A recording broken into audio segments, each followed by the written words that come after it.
Actually, when Islam came to Nigeria in the 11th century, that was when the Sharia law came.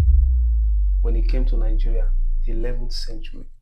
So the Sharia law has been active in northern Nigeria.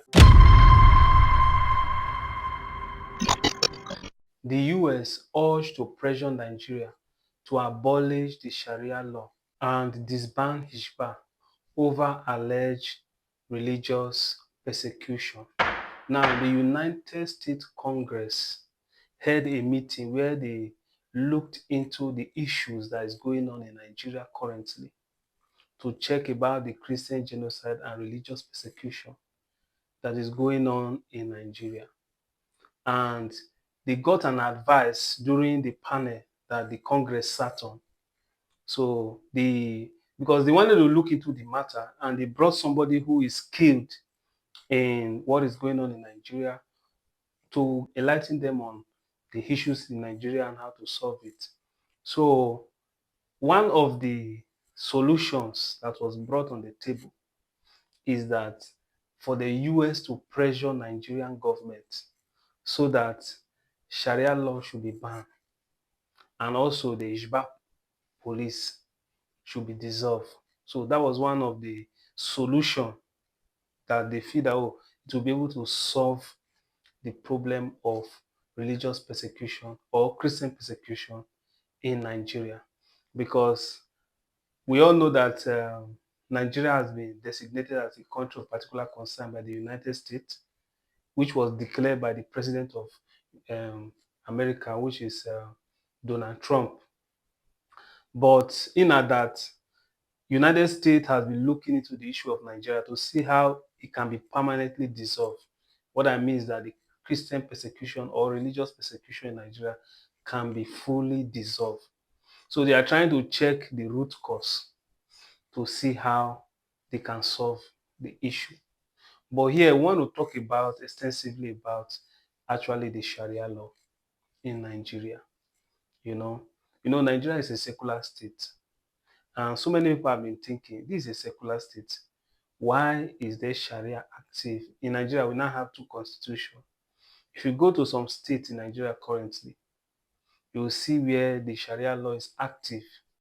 So many people don't know much about the Sharia law and how it came to being in Nigeria. Actually, when Islam came to Nigeria in the 11th century, that was when the Sharia law came, when it came to Nigeria, the 11th century. So the Sharia law has been active in northern Nigeria. So in 1914, when the Northern Protectorate and the Southern Protectorate was amalgamated, aside the law that was created by the British colonial rule, the Sharia law was working hand in hand with the British system. So in 1960, when Nigeria gained independence, Nigeria became a secular state. So in the secular state, Nigeria was operating by its own constitution, while the Sharia law was still active. But as at that time, they said it doesn't ban on people who are non-Muslims. So it is just for people who are Muslims that are under that Sharia law. It doesn't concern people who are not Muslims. In 1999, when Nigeria created their own independent constitution, the Sharia law also was expanded in 1999 because before the Sharia law doesn't involve any criminal case. You cannot go to the Sharia law for any criminal related case. But from the 1999 constitution, criminal case it was extended that criminal case was now present in the Sharia law, no longer only personal matters or maybe land disputes or stuff like that. So this caused a lot of controversy in Nigeria where people were like, why will Nigeria be operating on a secular state? And also the Sharia law will be active.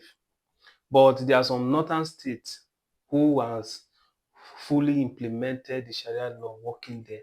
So according to the US Congress, they were told that one of the reasons why they see continuous growth of this religious persecution is This Sharia law is part of it.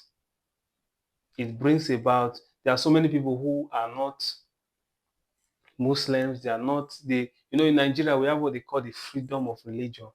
They know what they believe. But at the end of the day, this law is banned on them. And there are so many people who have been persecuted or who has been mobbed by the crowd just because some you hear them, they will say, oh, this one he sought the prophet or he said something against our religion, and they were mobbed, which that is a crime. Because the truth of the matter is that imagine now if all religion takes laws into their hands, you understand, to implement when they feel that, oh, you are against their own religion. One thing we need to understand is that Nigeria is a secular state. So Nigeria has been before even the colonial master came, although we were not together, we were just different in different locations. And everybody has his or her own rules, laws, religion, tribes, and stuff like that.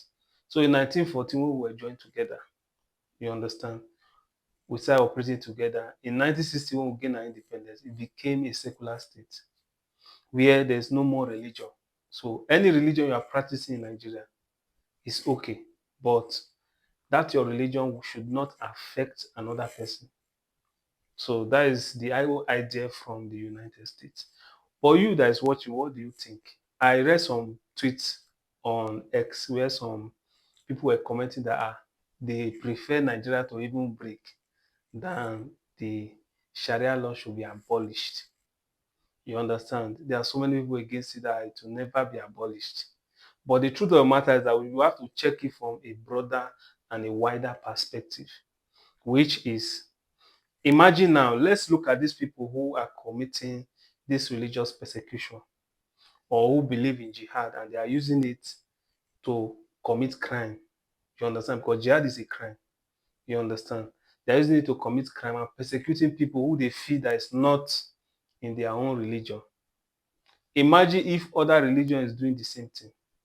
Do you think they will be able to survive it? Just imagine you are in a place where everybody in their own religion is attacking other people who are in other religion. At the end of the day, you that is watching this video might not even survive. That is the truth. You might not even survive it. So most of the time, people who are doing this, perpetrating this crime, they don't know that religion, you that is, you think that what you are doing is for your religion. That other person you are doing that has his own religion. Imagine if that person does the same thing that you are doing to him or her, to you. How will you feel? So most of all these things, you understand, in a secular state like this, a crime.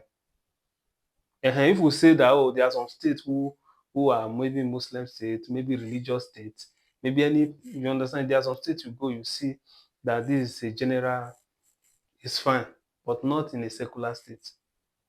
You understand? Not it. Those kind of rules has to be controlled, or else it might get out of hand. But I'm just trying to draw the illustration that the Sharia law has been in Nigeria for a very long time. When Islam came to Nigeria, that is where it came. When they started building caliphate, so it has been in Nigeria for a long time. That is why it has always been till now. But the truth of the matter is that, me personally, I feel that any way that Nigeria can be able to restructure in a way that the society will be convenient for everybody, to me is the best. If this society is restructured, everybody can actually do their religion in peace. You understand? Whatever you believe in, if you believe, in Nigeria we have two major religions, which is the Christianity and the Islam. And also we have other religion, other traditional worship. And there are still other minor religions we might not even know about that are, you understand, that are available in Nigeria. So if everybody has that free will, because one of the law in Nigeria's constitution is freedom of worship, where everyone has the right to worship whatsoever he or she wants to worship. As far as what you are doing is not affecting the society, it's not affecting others, you understand? You have the free will to do whatsoever you want to do, to serve whatsoever you want to serve, to worship whatsoever you want to worship. So this is some of the topics that were discussed in the Congress in the United States. So we don't know if they would take that advice and pressure Nigeria to review the Sharia law. You understand? Whether they will amend it or whether they will scrap it, we don't know. But I read some tweets where some people were like, never. That is better that Nigeria divide. You understand? Than such a thing happen. But to me, it's not that deep. You understand? Whether they abolish it or not. I feel that everybody has the right to their own religion. Imagine you going to a place and they are using a law that is not Nigerian law to judge you because you're in that locality. They say this law is operational here. I don't think it's right because those same people from that side, they are in other states and there's no law aside the Nigerian law that binds them. But we have seen issues where we'll see that somebody, oh, maybe in a region, you understand, the person switched from this religion to this religion and they take him or her to that court and you see that there's a verdict on that person. And you're like, I think there's freedom of worship. You understand? So I think these are the things that the United States were, you understand, they were seeing. And they were like, they have to be a restructuring in this aspect of religion so that they'll be able to minimize, you understand, the effect of religious persecution. You understand that is being done by those radical religious people. You understand? Religion is good. We need religion. In short, to me, I feel religion is as old as man. Yes, religion is as old as man. You understand? But you must do your religious duties or activities with caution. You must not do it in a way that it will affect other people or it will affect yourself. There are so many people today that doesn't even believe in religion again. They believe religion is just a scam simply because of the experience which they had.